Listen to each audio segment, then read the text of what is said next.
Hello everyone and welcome back to the Motor Trade Mentors podcast with David Gott, the lovely car company, myself, Joe Betty of Barrow Motors, and today our guest is Craig Stevenson from SVS Car Sales up in Fife.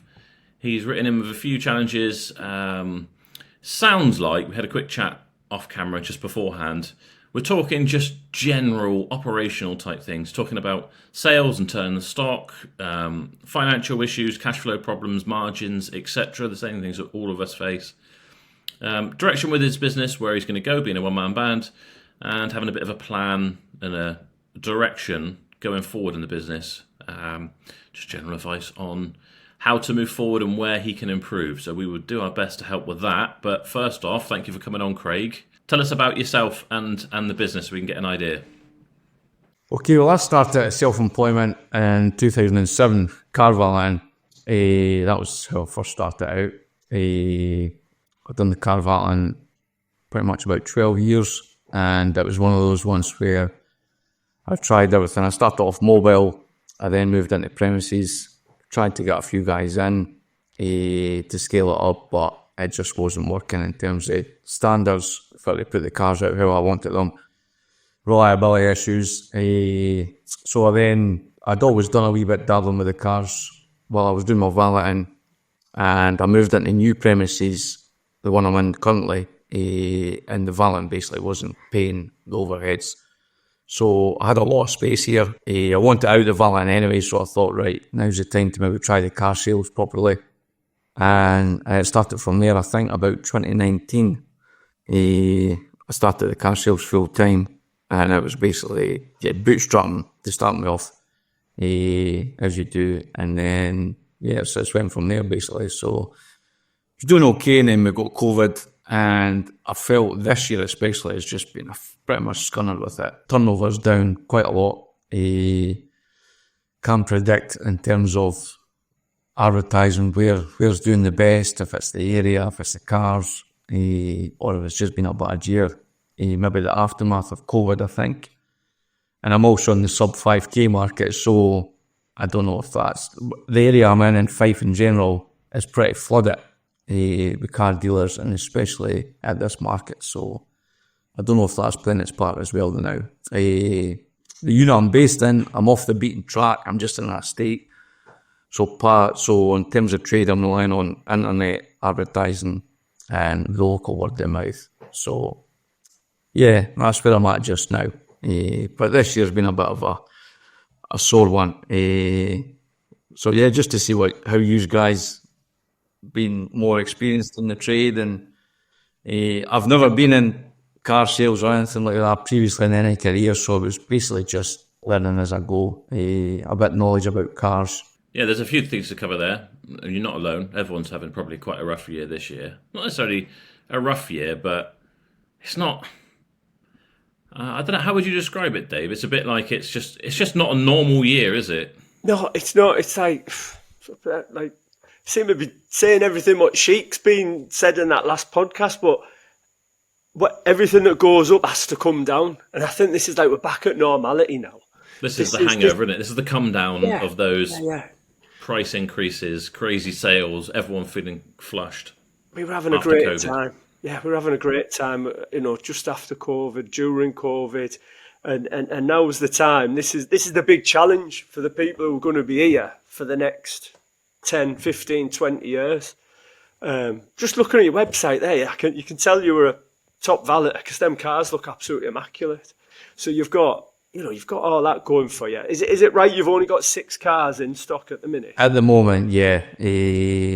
I've sort of been slowing it down anyway, coming up to the December period. So again, being the one-man band, it's sort of not wanting to have a headache over Christmas. I thought it's been quite a pure year. Just stick with what you've got there now, and then we'll start afresh in the new year. So yeah, that's where I'm at with those ones. I normally sit with about 10. Keeping a bit of money back in the bank sort of thing. Well, yeah, cash flow has been the issue as well, Dave. So I'm sort of at that problem now where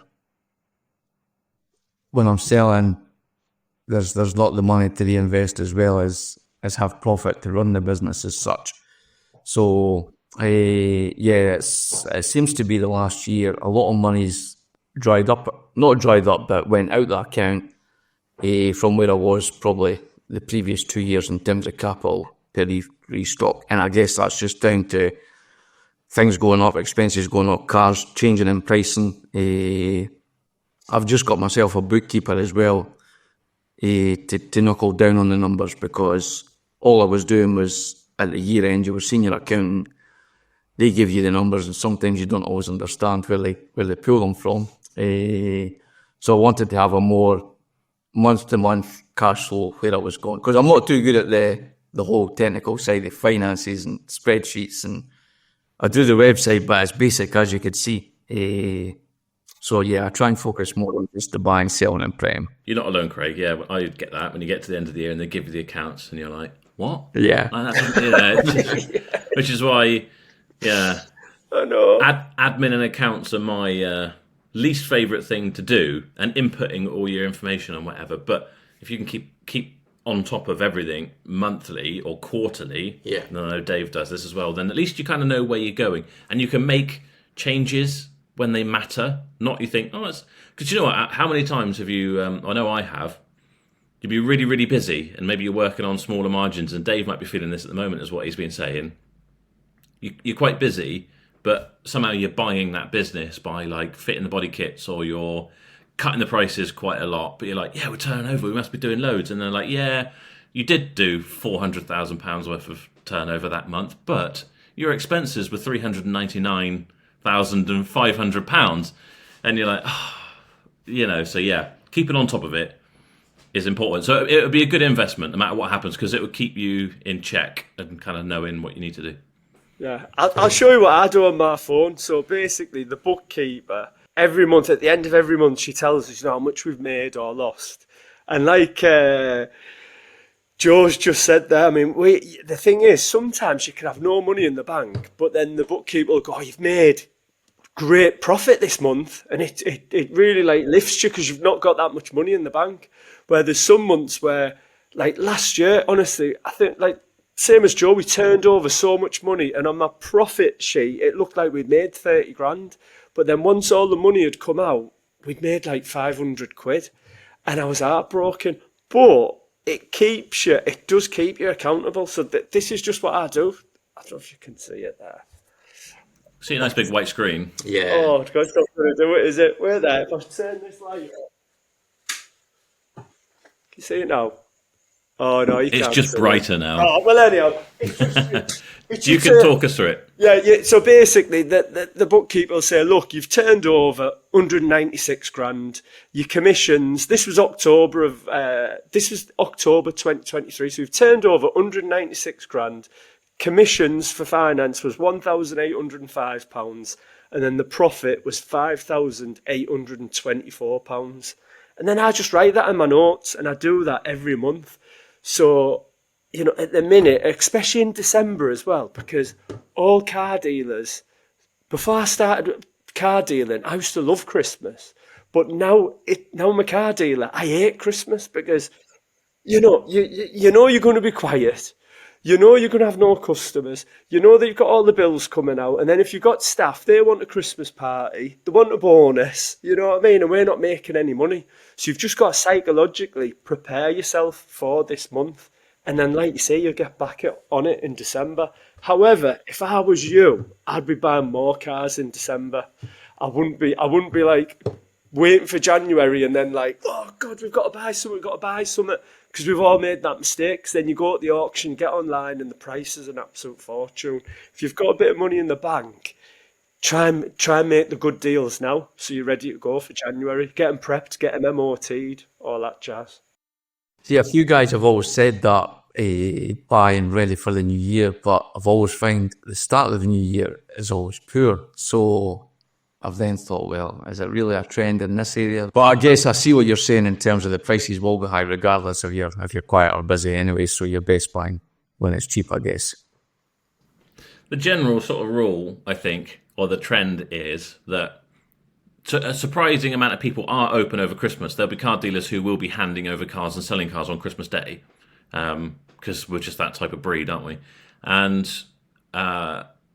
obviously there'll be a few missed auctions and there'll be less stuff coming into the auction on the run up. So when it comes into January, everyone's back at it and they're like, yeah, New Year's resolutions and all that sort of stuff. Everyone's a bit lower on stock and they're ready to go for it. And the supply isn't there, so prices are usually just ridiculous. Like normally I'd struggle to buy stuff until like February, March, really, at sensible prices, unless you get really desperate and you're like, I'm just going to have to buy it more expensive. If you can get them in November, December, but maybe it's time to try something slightly different and something that allows you to spend a bit of time through December doing the prep and getting it right. I wouldn't necessarily spend every penny you've got stocked up ready for the new year, but yeah, like Dave says, it will get more expensive in January. That's nothing worse than you're like, right, let's get going. I'm ready to buy, I'm ready to sell, I'm ready to prep. And you're like, fucking hell, that car went for £1,000 more than I was willing to pay for it. And I thought I had quite a small margin in it. And the next guy, that has got to be the most demoralised. I don't know about you guys, but for me, when I'm like, I need stock, and you try and buy it, and you think, I really need stock, so I don't mind if I work for 1,500 quid on this occasion. Let's just get some cars and do some sales. And they're going for like £1,000 more. They're selling for what you wanted to sell it for. And I just find that so demoralising when you just can't get anywhere near anything. And that's January for you. Yeah. When you see the prices like that, because that even goes on at the bottom end at the sub 5k when I'm at auction sometimes, and I think to myself, where are they going with that car? How much are they making on it? Do you think a lot of the guys maybe is commission finance they're just looking at or working on volume rather than? It's a bit of it's volume, isn't it? I think, but back in the day when I used to go to the auction, the guy who always used to pay the most money for the sub 5k cars, he had like 60 cars on his lot. And it was just a turnover thing for him.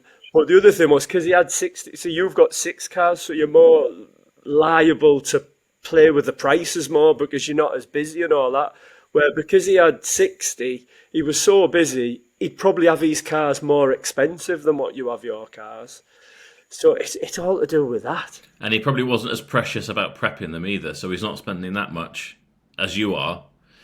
And the other thing is, with the cheaper stuff, I reckon, unfortunately, there is the Facebook Marketplace sellers, isn't there? They're going to buy it and not really do anything with it and sell it straight on at a cut price. And they don't care if they make 300 quid because it's 300 quid straight in their back pocket. They're not going to pay the tax man. They're not going to, give any warranty or whatever. They're going to pretend it's a private sale. So, we can't ignore the fact that does happen. So that's part of the reason why when I was at your sort of price bracket, the under 5,000, I was like, I want to move up here and start operating amongst the people that aren't competing on that front.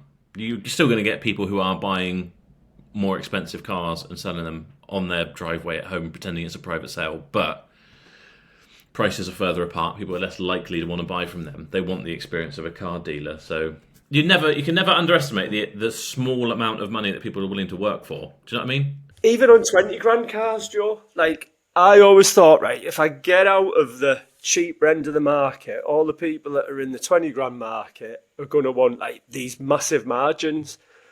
But some of them only work on like £1,500 across the car. So that's the really hard thing about this job. It is the margins. That's the hardest thing.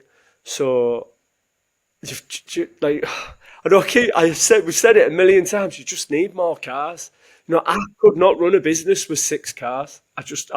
6 cars, I could do it, with my eyes closed. Yeah. And but I'd find I'd be a bit too bored. That's what I was going to ask as well. Obviously, they now sitting with no stock, but did you find that the more stock, the more cars you've got on your forecourt, your sales numbers go up? Is that what you find generally? It's facts. Science, isn't it? It's the more you've got for sale, the more you're going to sell, yeah. Yeah, you will be, yeah. If you had 10 cars versus 30 cars, this is what I always say to people as well. The people who come on and say like yourself, currently, I know you normally got more, but say you got 6 at the moment. You got those 6 cars and they're, you're focused on all 6 of those and you're thinking, what's going on? Why aren't I getting any calls on this? I'll adjust the price, I'll drop the price, I'll do this. Maybe I need to tart up this bit. Maybe I need to polish this bit. Maybe I need to paint this bit. Whereas me and Dave will have 40 cars And some of them will be selling, and that will be keeping us busy. So we can ignore that. It's off our mind, the fact that it's not getting loads of views, because then at the 3-week mark, when we haven't even thought about it in the meantime, so then you get the phone call when someone comes along and you buy it. And we haven't done all that price dropping, fiddling, worrying about it and all that sort of stuff. So it has more than one benefit. You will be busier, but also it allows you to not over-focus on individual cars. There's 3 sort of stages with 3 levels of car dealer, and like you've got this one that's in the 15 or less cars, where you probably look at the prices constantly, like, why is this not selling? Then you compare it to all the ones on the internet. Then you go up to like me and Joe, where you go like 20 to 40, 50 cars, where you'll go on the portal maybe 2 or 3 times a week. What do you reckon, Joe? Like, but not like every day. We've set it up now as Friday price drop day. You know what? I need to do it I've always done it Monday, because in a way I think if I sell one of them cars at the weekend, and if I dropped it on the Friday, I'd be a bit gutted. So I always wait till the Monday now. I want to drum up the attention on the weekend when people are sat at home scrolling on their phone. So maybe I need to do that to change it on a Friday. But yeah, we always drop the prices on a Monday. And then I think you've got like, you go up to like Khaki, Jamie Capel, who's got 300, and he hasn't got time to look. All he looks at on AutoTrader, is it in good price? Is it in the green? And as long as it's in the green, he knows he's going to get phone calls and he's going to sell cars. So that's where I think you are at the minute. You're in that. It's an horrible place to be, because when you're quiet and you're on your own as well, you just lose confidence. You question yourself all the time, and it takes a strong person to keep going when you're at that level. Yeah, that's where it's been this year, lads. I know the numbers won't be helping in terms of the cars on the forecourt, but yeah, it's just been that constant slog. And as you say, when you're on your own, it's quite mentally demanding at times. Yeah. To just to kind of like narrow it down on the facts and whatever. Are you doing anything else to bring income in? Like still doing valeting and stuff on the side? Or no. When things were going well, I stopped the valeting because I was finding, you'll know yourselves, valeting takes hours and hours and hours. So if I was doing customers' cars, I wasn't getting my own stuff prepped. So again, just being on my own, I thought I need to focus my 5-6 day week on doing my own stuff, cleaning it up and turning it around. And then it's like what you said before there, it's where do you stop in terms of preparation with this price of car. So sometimes I always say turning scrap into gold, doing too much. Yeah, stop as soon as you can. Stop as soon as you realistically think.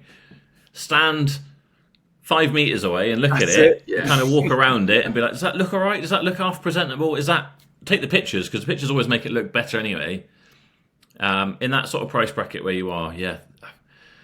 I mean, we've been discussing it, me, Dave, and I think it probably won't have been out yet, the full podcast. We had Danny Bond on from DB Automotive, and I was kind of saying I think there's two, not the only two, but there's 2 stages to your business. There's like building it up, spending all the money, getting all the stuff, whatever it takes to get more sales, get more whatever. And then you do all that, and you crack the whatever it is. Maybe I've done £3 million of turnover. Then you look at the profits, and it's like 1%. So you got 30 grand, and you're like, right, now's the stage where we're big, we're running, we're rocking and rolling. We know we can do it. Now we need to like trim the fat and keep hold of the profit. And it works exactly the same way when it comes to the margins you're working on your cars. It's great you haven't got the huge overheads because you're working on your own, but it's so easy to be like, oh, I'm going to make my car really nice and it will stand out from all the rest and all that sort of stuff. But then what's left at the end of it, and it's just not worth, the juice isn't worth the squeeze, do you know what I mean? Mm-hmm. And the people who buy cars, they all want to buy a car every 3 years. So, it's getting that constant flow customer, So, when you saw that car, next customer's not going to come back for another 3 years. That's right, yeah. And don't get me wrong, they will tell their mates and all that type of stuff. But like Joe's just touched on there, it's getting that process into place and getting the blueprint. And the other thing is as well, the more you look at a car, the more faults you're going to see with it. And with the less cars around you, you're just going to start tinkering with them. So I don't know. What would you do, Joe? What would you? Well, next thing I want to ask is like how many cars can you like store, house? I could probably do up to about 14. So probably 10 sitting out and maybe a few in the background getting ready. But yeah, that would be me squeezed out. So going up to the 20 plus mark, yeah, I would have to move premises, and again, that's finding the right location, price, and things like that. So you're on your own, so if you can stick with being on your own, then I think 10's a reasonable number to get going with and see what kind of results you can get from that. I think you could have 20 though. Like I think you could have 14. 14 at your unit, and then you could have 6 floating about. Like body shops, MOT centres, all that type of stuff. Yeah, one of your guys yesterday, I can't mind, not yesterday, I watched it yesterday, I can't mind his name, but that's what he said. He had 35 James Alford. 60 and he had them floating about. So I thought, yeah, that's quite good. That's it. That will certainly keep you busy. That will stop you worrying about your prices and whatever. You'd be so busy with logistics that you wouldn't even be thinking about it. But and money to sort of like money for capital and whatever. Would you have enough to be able to get your 10 cars at the price bracket that you're doing, or your 15 cars, let's say? At the moment, struggling, yeah, but I've got options there I could use. What's your guys' opinions on stocking plans? I take it one. We've both got them, so yeah, I can't see why not. I mean, all I was going to thinking is like this. I asked the question about money because the obvious choice I would say is like, right, get your minimum 10, and you need to keep a minimum of 10. If you sell one and you've got 9, hopefully one of those prep ones you can put into the space, because advertising is going to be the next thing I'm going to ask you about. It's kind of just getting the most out of everything, because honestly, the more I think about it, and the more we do these podcasts, we get such low. Well, we get such low returns on our things. We get such low kind of like conversions from all the effort we put in with dealing with people to actually get in a sale, and the value we get on all these products that we are like on the hook that we really need to use. AutoTrader, eBay, all that sort of stuff. The warranties, we get such shit value. We really do. You think about it, we're working for such little amounts, and I mean, I'm paying AutoTrader $4,500 a month. They're making more money than me. Yeah. Off me having a car sales business and running the car sales business. So if you're gonna spend money like that on your AutoTrader or your eBays,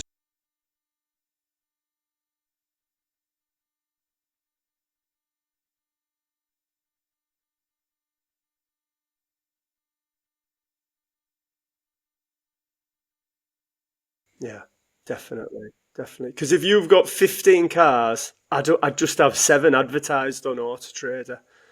That's what I'd do. Do you use AutoTrader or not at all? I don't. I only use the single ads. But the more I'm listening to yourselves, and to be fair, a lot of guys do the big. I'm not in the big wigs, but it seems to be the platform that just everybody goes with in terms of dealers. You need to get over that mental barrier. It'll be the best thing you ever do. And I know, like me and Joe, we hate having to pay all this money out every month, but we wouldn't have a business without it. The 2 most expensive things you'll pay for is an AutoTrader account and I suppose stocking loans, really. But without them 2 things within your business, I wouldn't have been able to grow my business as quick. Here's like a simple sort of calculation to think about it. What do you think your sort of usual gross margin is on a car? What are you making on them? That's what I was going to ask you. You mentioned margins there. This year, I've been struggling to get 15 gross before credit. You probably, you're That's certainly right. not alone. Yeah. I mean, That's in the reality, same with us. 1,500 quid, if that really is your gross, is not too bad. But let's put it this way. Let's say in that scenario, you got 10 cars on sale. Let's say you sell 10 in that month, so that's 15 grand. But you're not doing a huge amount of sales right now. But if I said to you, if I can have 700 quid off you for the month and I'll give you 15 grand in gross profit, would you take that deal? Yeah. To get your AutoTrader account? Yeah. Because it's a necessary evil. Unfortunately, it will cost you, but you will get results. And everyone feels better when you are selling some and then you get something. Then you'll have the data as well when it comes to buying. Exactly. And all these sorts of things. It's just like... Do you know, a really interesting podcast we done was with James Baggett from Car Dealer Magazine, and he uses Portal because he uses the the retail rating, and he won't buy a car that's less than a 90 retail rating. So that information is just priceless. Yeah. Without that, you're just going to make mistakes at the. Don't get me wrong, you've got your edge. You know what cars to buy, what sells in your location. But there'll be certain cars at the auction where, like a manual BMW 1 Series, you'd think no one would want. But it'll be like a 99 out of 100 on flipping AutoTrader. And you're like, oh, give that a go, and then you'll sell it within 2 weeks. So that's another thing about AutoTrader, where it'll help you, especially within your area. Yeah, I see that a lot of guys had mentioned. I didn't know that option was on AutoTrader, the portal, which is great information on its own, because at the now, the way I currently run is you're sitting guessing everything. You're assuming what would sell, what price it would sell for, who would like it. So yeah, I guess AutoTrader is a more experienced platform to give you that information at the tip of your fingers sort of thing. So yeah, I mean, at the end of the day, AutoTrader is a data company. That's why they charge as much as they do, because of the data. Yeah. And I think with the margins you're working on, and if you're selling cars that you could put on Facebook Marketplace, most traders on Facebook Marketplace are not working on £1,500 margins. yeah. They're working on 300-400, if that. So you've either got to think, right, I've got to scale up, get a load of cars for £300-400 profit in and stick them on Facebook Marketplace. Or the way I always looked at AutoTrader, it's like having your own salesman. You're paying them to help sell your cars. Yeah, I mean, I don't do hardly anything on I put the cars on Marketplace because it's free, but to be fair, I'd say the last year or so, I've very rarely sold a car. The only cars I do sell on there is if I get something really cheap, trade to clear, and it's under the 2k mark, you tend to find the goal. But anything over 2k, yeah, even Gumtree, it's anything over 2k, that iron's died, I think. Well, that's the results I've had lately anyway. So, yeah, I'm not really, the only one I'm doing now is the website, Google, and Car Gurus, but even Car Gurus has been pretty poor, to be fair. So, yeah, next year. So when you say Google, are you doing like the Google? The last couple of months, I've just been running the sponsored ads, Joe. Yeah, and it's not like Google Cars or whatever it is. This new thing they've brought out. No, I've not done that yet. I see that's just come about. So, no, it's just pretty much sponsored ads to try and drive traffic to the website. How many did you sell last month? This month's actually been better. It's waiting to sell this month. I've done 5, I think. Okay. But this is another problem. From I started out, I've never really seemed to get past this, doing 1 and 2 a week. I guess I'll go down to the numbers of stock I've got and then advertising platforms where putting the numbers up on AutoTrader, I'd probably see an improvement on that. Yeah. Do you know what? I don't know how Dave feels, but it surprises me, I guess, because we've probably talked about similar issues with other people before. But I get quite excited when you get someone like yourself on. You're like, I'm not really selling very many, and I don't really know what's happening and whatever. And then we speak to you about all the advertising and how you're doing it, and I'm like, fucking hell, we can solve this. We can solve this. I've got the solution for this. All you got to do is just advertise in the right places. Yeah. Because in the Facebook group we've got, oh god, I'm so forgot his name. The chap with the barn, the farm barn, and he didn't want to. Oh, Martin. Yeah, Martin, yeah. That's it. And then the other week he put in, oh guys, I'm with AutoTrader. I've sold 5 cars or something this week, and we were all absolutely buzzing for him. You know, and a big word that's so important in this business is momentum. Yeah. Yeah, the momentum going. You know, you'll sell a couple on AutoTrader. The beautiful thing is your cars are so nice, so you might get a part exchange in, and then you just keep that momentum going, get a nice part X cheap and all that. You just need to stop focusing on, oh my God, it's £1,500 a month. I could live in a mansion for that. You need to take that out of your head and just think it's going to get the wheels turning. It's going to get your cash flow going. Dave, do you know what amazes me? And it shouldn't do, because I did the same things when I was, I guess, starting out. It's the fucking lengths people go to not pay for AutoTrader. In the nicest possible way, Craig. Like sponsored Google ads, posting it on Facebook Marketplace, as well as probably manually loading it to your website and all this sort of stuff. All that stuff just to not pay £700 a month. And I know it's £700 a month, and it's, if the sales aren't coming in, it's quite a daunting prospect, isn't it? Paying £700-800 for, you might not get nothing, you might not get anything back. But I reckon, we could set you a challenge of if you started AutoTrader for 1st of January and you had 10 in stock, you will sell 10 in that month, maybe it'll be your best month ever. That would be, that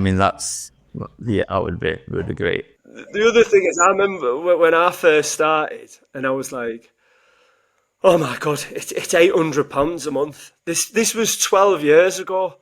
And not one month in the 12 years of being a trader have I struggled to pay that AutoTrader bill. And it's now £5,000 a month. It still comes out of the bank, and it's horrible. Don't get me wrong, but the beauty with AutoTrader is as well, they let you pay. That sounds like we work for AutoTrader here, doesn't it? That's what they want. Yeah. But they let you pay in the middle of the month. So it's quite clever, really, because if they took the money out on the first of the month, it probably would hurt you a lot more. But they know that come the second week of the month, you will have had the sales. You will have the money in the bank to pay for it. So there's always enough money. Well, for me, touch wood, there's always been enough money in the bank to pay that bill. Where are you getting your stuff from, Craig? It's mainly BCA, and again, the only reason I use BCA is it's online. I do my buying online, and they've got the numbers at the market that I'm shopping in. Sometimes go to Mannheim, shots over this way, but the only downfall there is I've not got the numbers in terms of the cars that I'm shopping in. So, and it's like what you have said before in the podcast. Everybody's looking for this market, so there's 100 of these fighting for the one car, whereas when you move up, it's less saturated. So yes, and again, the only issue there is stopped funding for to get up into these other cars. Are you a limited company or not? No, I was going to ask you that as well. I've been a sole trader since starting, so I mean the pros and cons have been limited. Other than the liability issues, do you think it's, unless you're at a certain amount turnover profit, is it worth being limited? Well, unless you're earning over the whatever that 40% is, then doesn't matter, does probably not. Probably not. In fact, the reason I asked, and it's probably it doesn't really make sense. I was going to say, have you spoken to BCA about partner finance?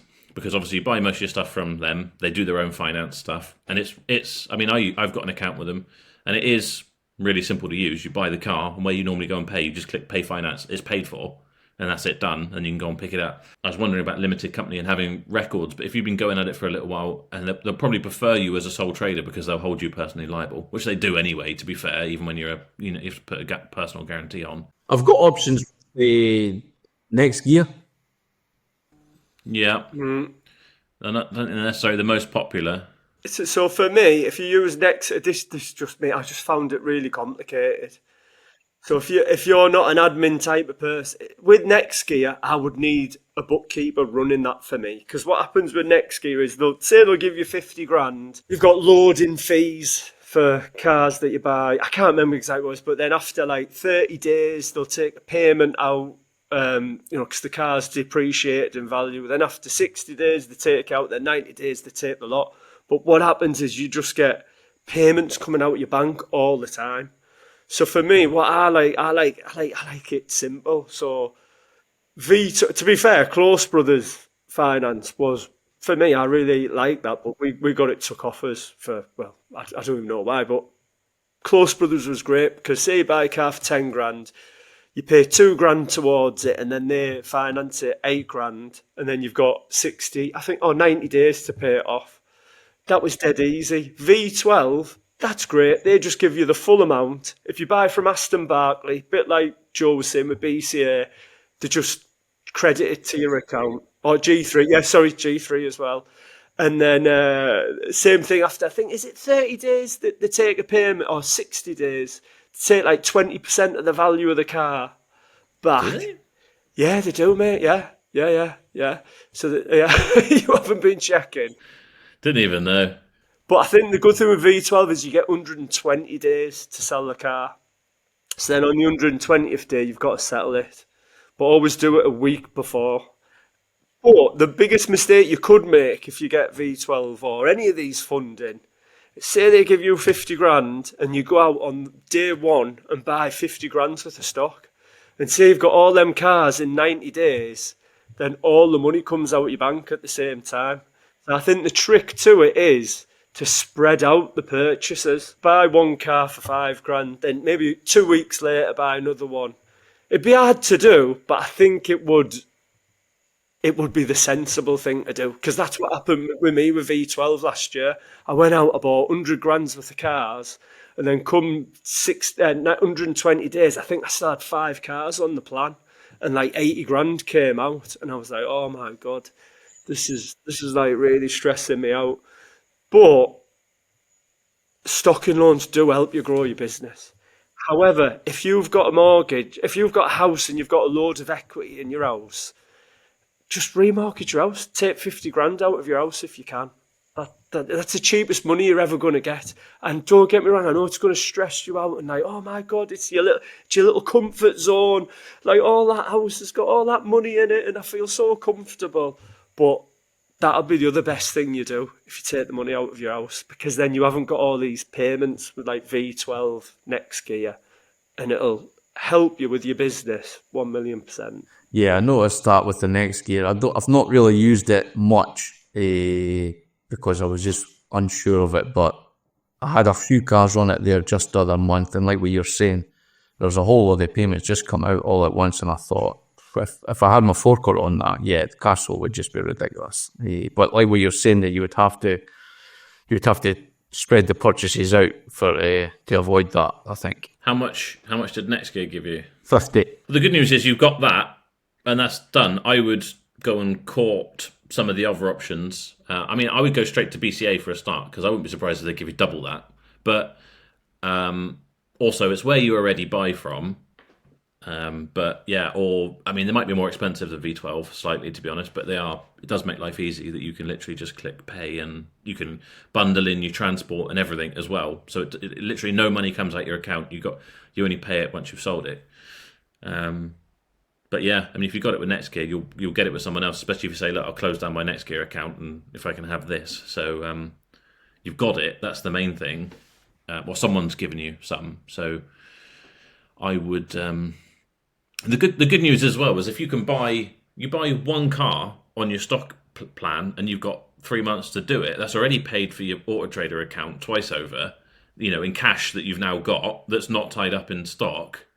And that's how I see the stock funding. Is not that really I need the money to buy the cars, but it gives me cash flow, and cash flow is the biggest killer. And I don't have to put any money out. I've got something here that I can sell. I sell it, I take my cut, and then I can pay it off once I've had the money in my account. So it costs me a little bit more. But the good news, I think, is if we look at if I can get it to share your website. If you are making 1,500 quid gross out of these cars, on them cars. sub 4 or 5 grand, that's amazing, especially if you think of it in terms of percentages.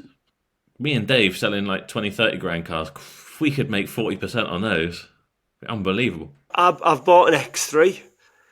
We've got it on the website at 21 grand. It's fair price, and it owes me now 20 grand. It's heartbreaking. But at the same time, I might get a beautiful Part X. I might do a finance commission. I might do this. I might do that. It keeps the money flowing. You've got it's like going fishing, isn't it? And it's your bait. All them cars on your pitch are your bait. At the minute you're in the sea, and you've got like a tiny little maggot. You need to be like throwing the fish nets out, and your cars is your bait. Do you know what I mean? That's where I look at. More cars you've got, better chance you've got. And if you look at all the dealers we've had on here, all the successful ones, most of them have got stock funding. First thing I'm just thinking about here is with your stock funding, it's probably going to cost you, if you have a car in stock, because they'll charge you probably like 40, 50 quid to load the car, something like that. I can't remember exactly what it is. And then obviously you're going to pay it's quite a high percentage, but it's only over a short period of time. So let's say it costs you an extra 150 quid to put it on funding for a month or two, which I think is probably not even that much, maybe. But let's say, for argument's sake, you have a car in stock for 2 months, it costs you 150 quid. You've put it on AutoTrader, so that's cost you 100 quid per car per month. So if you go from doing 5 cars currently at 1,500 quid gross margin, that's 7.5 grand for the month. But if you can just make it 10 cars, but at 1,200 quid gross profit, if you take into account the whatever, you're already at 12 grand. So it doesn't take an awful amount. You've got to speculate to accumulate, I guess. Spend the money in the right places. Give yourself the best opportunity. Which is what I say. I can't believe the amount of people who are sort of skirt around AutoTrader and probably spend just as much to avoid it. But it's. I'm not saying it's the be all and end all. But it is the best platform. Just no doubt about it. They've been doing it for decades. That's why they are. But the other thing I would want to be doing for you is something I want to start doing myself as well. And I've seen it work really well for a local lad, son of a guy who runs like a like a gun shop and whatever, and like a shooting range and whatever. And he's set up in the last, I don't know, let's say 5 years, selling supercars and, real fancy stuff. But he doesn't have a fancy premises. He's next to like a hand car wash place. But he's selling like McLarens, Lamborghinis, whatever. But what I thought was really interesting about him is he must have 40,000 followers on Facebook, because he would just post out every time, if your share of this car results in a sale, I'll give you 500 quid cash. Oh, that's brilliant, that. They'd share it. And I think even with yours, I would just be like, put them on, do a post from your thing and say, if your share sells this, I'll give you 100 quid or 50 quid. Either way, people are like, oh, all I've got to do is click a button, and that now your thing goes like this, and people follow you because they know you're doing it all the time. I want to start doing it, just getting around to doing it on the admin, because I've seen how well it works. And he stopped doing it for a while. He would just post them and people would share them anyway. But I should try and get him on the podcast, really, and ask him how many times you've actually paid out 500 quid, because I bet you it's very little. Do you know what I mean? It's been shared 1,000 times. Loads of people have seen it. It might result in someone seeing it and saying, I want that. Especially your stuff would work. I mean, Lamborghinis and Ferraris are going to be great because people want to look at them and see them and whatever, but the actual amount of buyers out there isn't high. But for your cars, the amount of buyers out there is loads. Someone sees your car and they're like, oh, I could have that for 4 grand. That seems, hang on, what's going on? Let's have a look. They're probably going to have seen it on a friend of a friend or a friend on Facebook that they don't even like and don't want to talk to. They're not going to be like, oh, Mike, we had that punch up at that wedding or whatever. I've seen this post. You can get 100 quid if you let them know about it. So I don't think it's even going to cost you. That's great, that. But you know what Danny Bond said on that podcast was, because I know what Craig's thinking, because I'm thinking the same. I just wouldn't do it. It's like social media, posting and all that stuff. He's probably got a million other things on your mind, haven't you, Craig? So just put an advert on Indeed. I need someone to help me with my social media. I'll give you a monthly payment of 200 quid, and it's your job to do what Joe's just said there. I can guarantee on Indeed, you will get inundated with 16, 17, 18-year-olds just wanting to do all this social media posting for you. Thinking that, sold a little 107 to a first driver the other day, and he was speaking about the technology side and stuff now. I'm a bit behind in terms of that. And that's what I was thinking. I was like, it's a young team that you need to do this kind of thing. The social media, the other one's all in tune with it. So just put a little advert out, get someone, because that after just Joe saying this, I'm thinking, God, I need to do that as well. I just need to get someone on the social media stuff. Rather than putting something on Indeed and having a real commitment, you go on People Per Hour or Fiverr or something like that, and you'll find someone who does social media posts for a... Danny said about he's had someone from, where was it, some crazy country, like... Oh yeah, he's got. He said he's had someone working for him full time from Sri Lanka. Yeah, that's it. Yeah, Sri Lanka. And he's worked for him for like, I don't know, 20 years, something daft like that, just sorting out all stuff like this. Just the stuff that we can't get round to doing. Time consuming as well, a lot of it, isn't it? Exactly. It is, but I think if you're sat down, think about when you take pictures. Do you do walk around videos and stuff like that? No, I've only done a few lately, actually, but I see this as a trend as well now. You do now. Yeah. It's important. It really is important, and you'll be surprised how many cars you sell from that. Go out, take your pictures, and literally pick up your phone. If you don't like the sound of your voice, you can't be that bad because you're on here. Just walk around, be like, this is our 2012 Toyota Aygo. It's on 67,000 miles. It's actually in really nice condition. There are a couple of little scuffs on the wheels, but what do you expect? You know, it's and just literally 1 minute, walk around it, and that's it, done. And it takes you no time whatsoever. Then when you get back, you could put that as your Facebook post if you want, if you're happy with it. But otherwise, just literally 3 pictures, make yourself a template that says, you know, model, age, mileage, price, and then share this post. If it results in a sale, we'll give you 50 quid.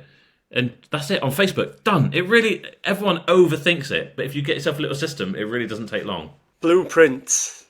That's our buzzword at the moment, is blueprints. Blueprints. But the other thing, Craig, like as well, like you will come across really well on the camera. And I know most people like hate the sound of their own voice. I mean, I do, bloody hell.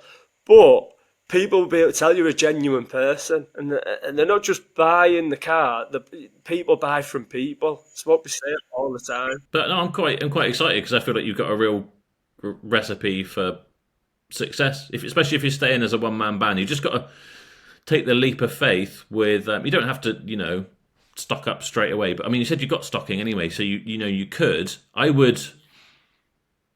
I don't know, what do you think, Dave? I mean, I would start buying in some stuff and getting it ready. I think it'd be better to, like, if you can buy, don't go out of your way, but if you can buy stuff at the moment at what seems like a good price, and you still think you can get your usual sort of 1,500 quid margin out of it, buy it and get it prepped and get it advertised, or get ready to have it advertised for January. Maybe start with AutoTrader.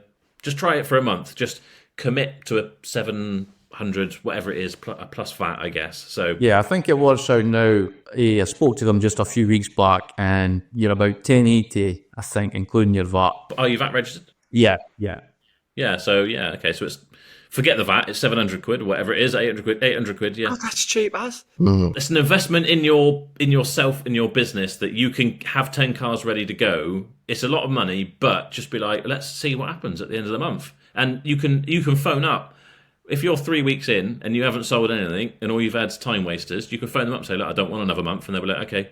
They don't even really argue with you like you do when you speak to motors or whatever. They're not trying to keep you on the hook. They're just like, okay. And that's it. Yeah, that's the other I was going to say there. That was a good thing when I spoke to them. It was a month-to-month loan contract, whereas the rest you're tied in. So yeah, that could be the game plan for January. I think get the numbers up and start a fresh AutoTrader and see where we go. Let's have a look at Craig's cars again. See, it looks a really nice setup as well, doesn't it? I wouldn't be too keen on selling that gold Fiesta. I think that'd be hanging around. It's hanging around, and I was going to ask you that. You mentioned that you do well with a brown car. Was that a joke or was that a serious one joke? No. Do you know what? Honestly, we really do. But then we are, you know, seaside town, so we're God's waiting room. So if you drive around the streets by our place, it's all odd coloured cars on driveways because they all want us. You know, they've all retired. They're like, oh, I want something a bit interesting. Isn't that pretty and whatever? Yeah, it's one of those what you like or you don't. And I'm finding that when I normally pick strange colours, it's one of those ones that's different. But yeah, something to hang around. And another thing is, Craig, might be worth redoing the photos on that because it looks like you've took it in the summer. Right. Okay. And if you can, if you've got enough room in your unit, just get all the pictures done in the unit because then people can't tell when you've advertised it. All right. And I don't know about you, Dave, but I feel like, say this picture, for example, hopefully you can see it because I'm on one screen, I can't really see much today. We got the dashboard shot, which is one of my favourite shots of a car. I love that. I know. I love taking that picture as well. I want to photograph around like the little water stains and stuff and things on the seats. Any of those kind of small things. People aren't going to be that fussed when they turn up, but it's like that there is front and center of the picture. So just a few things and I know you're meant to have the bag on the air freshener, but I'd have that off. But these are very minor things. But Okay. Back in the day as well, I would actually have the seats lined up exactly straight. If one's like out of cock, it'd drive me insane. I'm not as bad now because we've got too many cars, so I can't be as pernickety. But as well, with your photos, it does look. I'd be using the inside to your advantage. So take all the cars out, put a car in there, and then things. Once you take the pictures, then you do the walk around video inside. It always looks better as well. Have you got like a slightly more clear car park anywhere that you could get to take pictures? Because I always like a clear background. It's quite busy in here at the moment, to be fair. As you could see by the photos, that around that estate's quite hectic now. There's a few car garages in here, so it's quite busy with cars lying around. All you need is just like a little corner somewhere. I was trying to find the map that I saw earlier, but I can't see it now. Just to give you an idea, let me bring mine up. Not saying ours are brilliant by any means. Because it's an horrible time of year now for taking photos. So we take one inside that's like our headline picture, which I guess is this one. And obviously we've got the video, the first thing that comes up as well, which is just Jason, our salesman, just walking around it in the showroom. Again, with those cars, I think videos really help as well, because if you've got, say, like your Fiesta there, you can point out like, oh, this car it's really nice because it's got Bluetooth, it's got whatever, these things that people might not necessarily expect, but that's your opportunity to kind of, you can put it in the description, but people are scanning that, they don't really read it. This is your opportunity to actually talk to them. But then we just go across the road and then take pictures, but it's kind of like, I don't know whether he's going to have done it now. He hasn't, but I would have liked to have spun that car around personally, so it's not in the shade. Because this side's in the sun, and a bit like with your Fiesta we're looking at then, you flip to the other side. It takes a little bit longer because you've got to spin the car around. I'll be telling him off later because I'm like, why do you want a picture in? See, that'd do my head in that, Joe. They all need to be from the same angle, that first one. You've got to turn it round. Yeah, you've only got to move the car once, haven't you? You put it in one direction, one way, take all the pictures going around that way, then you spin the car around, and that's that. But yeah, it's minor tweaks. And if you can have a quiet month, this is time to do it. Time to do it, yeah. As Mike Brewer said, embrace the quiet. Yeah. And use those things to, start making your January plan. Like Craig's going to absolutely fucking smash it in January. Look out, Fife. I'm quite jealous of him, Joe. I'm quite jealous, like, looking at that. It's like what Chops has got, like, right nice little unit. You've got this really nice little business. And like Joe's saying, just need to do a couple of tweaks to it, and you're going to be making money. You're at that exciting stage, I think, where you can make some real big changes real quickly, and you'll see a big change, and you'll be like, whoa. Yeah. And I always thought that, and we said that to Martin, and I said it with confidence, because I was like, you get AutoTrader and I guarantee stuff will start selling, because I did believe it, but there's still a part of me that I fucking hope that it does.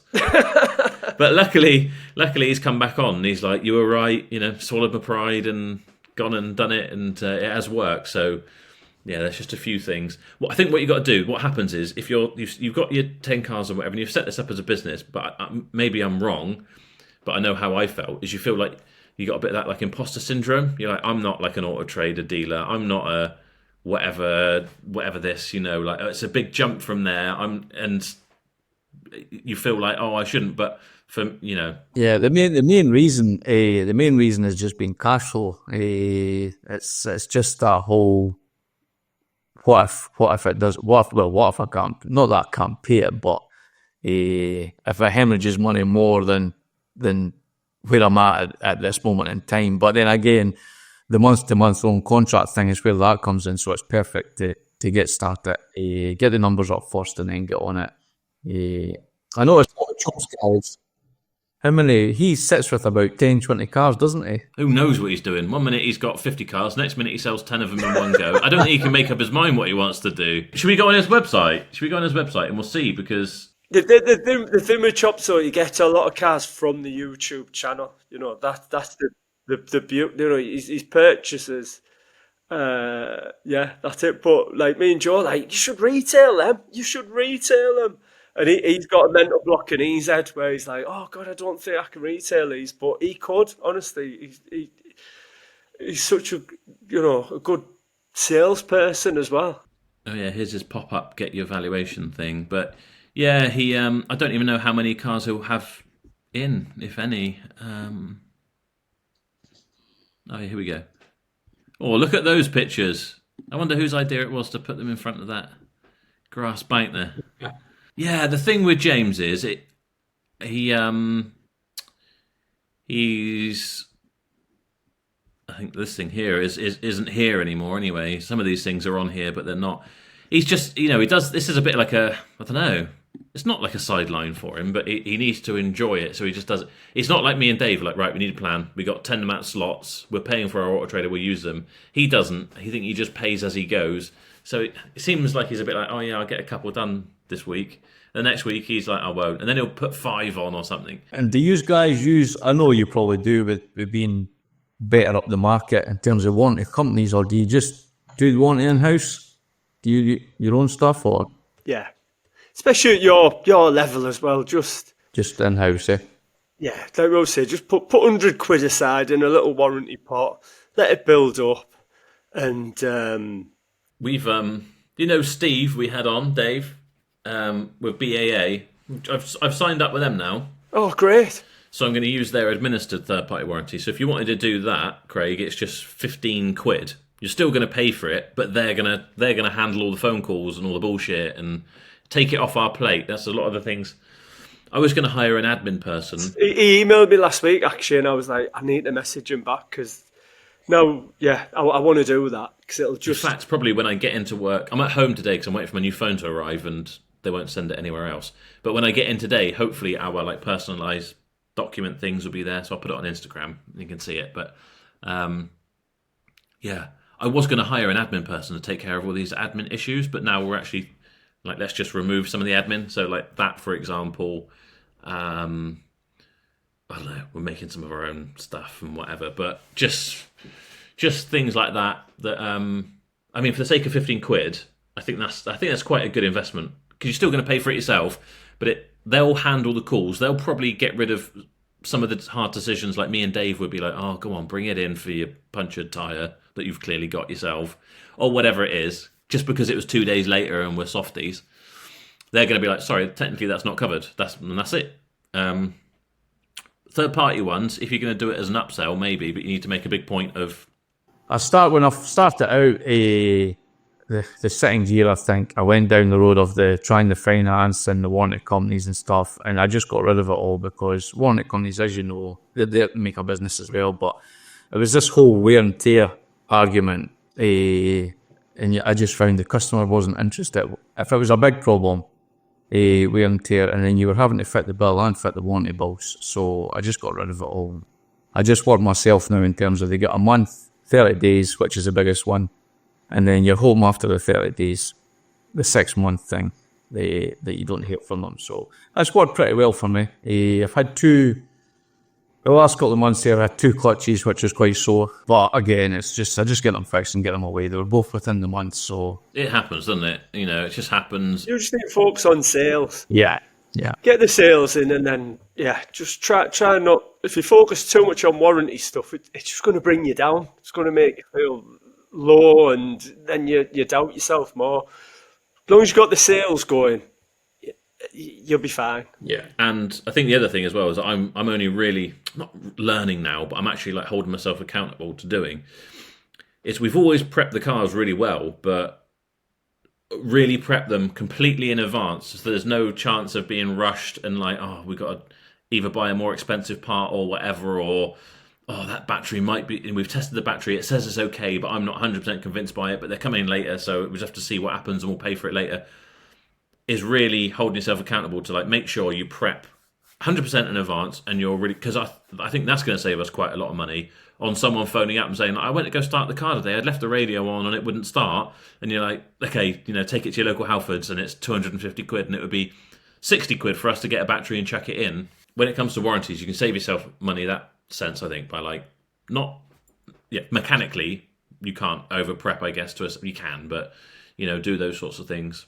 You could sell extended warranties, and I guess a lot of people buying your sorts of cars probably will want them, but it needs to be a real conversation of like, ours is the 1 month, and everything else after this, if they don't cover it, we don't cover it. This is something else that you can buy it through us because we're a dealer. We're kind of helping you buy it. We're not really making any money on it, even though you should be.